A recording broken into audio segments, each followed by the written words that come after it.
Osama bin Laden is not an easy subject. Characterizations of him vary wildly. The most common, because it's the official narrative of cardboard cutout simplicity, is that he's the world's #1 villain, the diabolical mastermind behind the events of September 11th. Another view, Osama is the conscience of Islam. Well, globally, Osama is like a Rorschach ink blot. His character and role morph into what various publics project upon him, based on what they're led to believe. Take books. There's an adage you can't tell a book by its cover.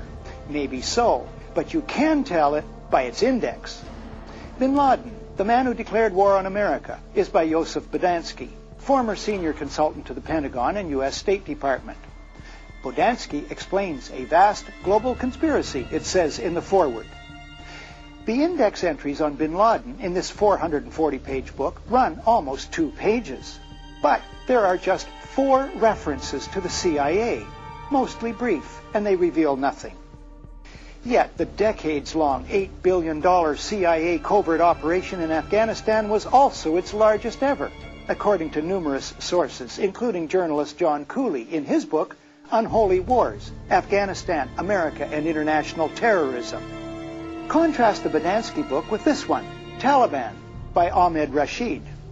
He's a Pakistani journalist who's covered Afghanistan for 21 years. In his index are 8 entries about bin Laden and 11 about the CIA. Now back to bin Laden. What do most sources agree on?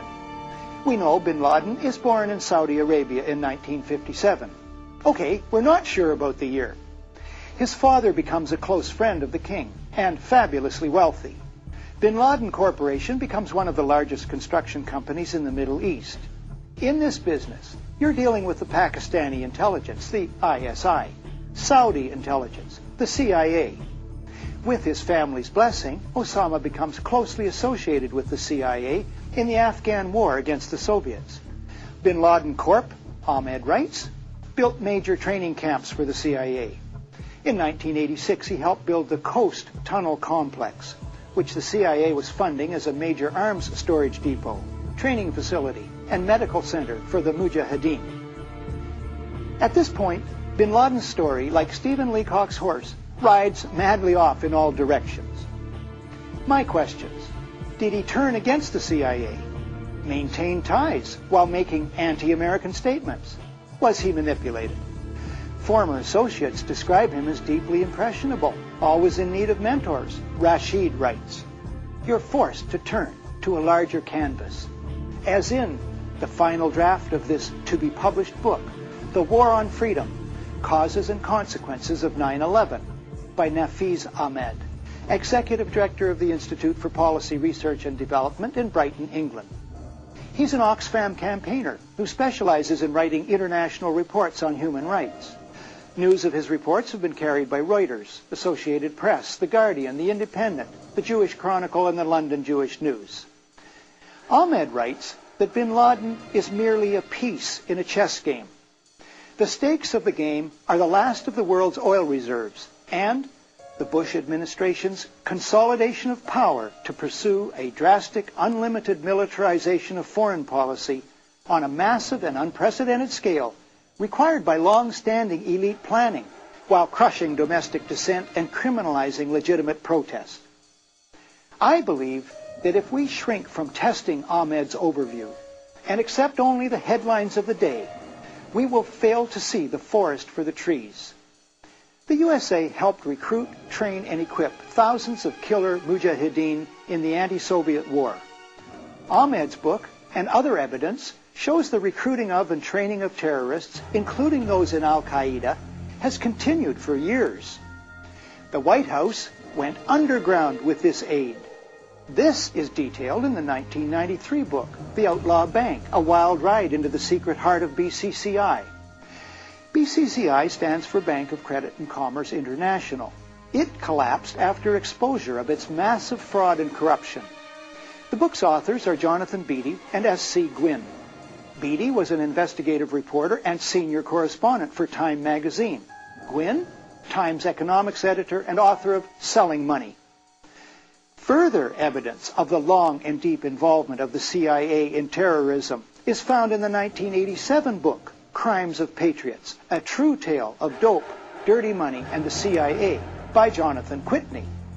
Whitney, at the time, had been a Wall Street Journal reporter for 16 years.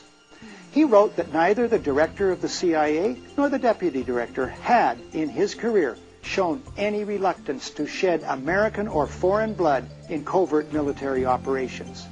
The book details how some of the biggest names in American defense and intelligence were involved in an operation that promoted the dope trade, tax evasion, and gun running. Michael Springman is a Washington lawyer. He worked for the U.S. State Department's Foreign Service for 20 years. He spent 2 years as chief of the visa section at the U.S. consulate in Jeddah, Saudi Arabia. He says superiors repeatedly ordered him to issue visas to unqualified applicants. It was illegal. He protested. He's just written this article in the reputable Covert Action Quarterly of Washington, D.C., and was interviewed by the CBC radio program Dispatches. I had not been protesting fraud. What I was protesting was, in reality, an effort to bring recruits, rounded up by the agency and Osama bin Laden, to the U.S. for terrorist training by the CIA. He details numerous cases. The State Department did not run the consulate in Jeddah. The CIA did. Of the roughly 20 Washington Dispatch staff there, I know for a certainty that only 3 people, including myself, had no ties, either professional or familial, to any of the U.S. intelligence services. Now, what bugs me to no end is that mainstream media journalists function as if these books, written by the most professional in their own ranks, they function as if these books don't exist. Fellow journalists, the dots exist. For goodness sakes, connect them while you can. There are plenty of what we call in the news business pegs, solid current evidence, new dots. But these dots, past and present, are never connected.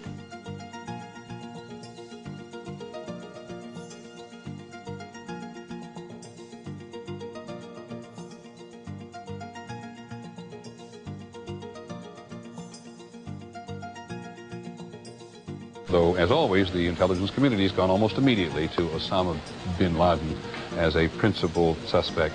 And we don't know yet why they have done that, but it seems to be something of a tradition.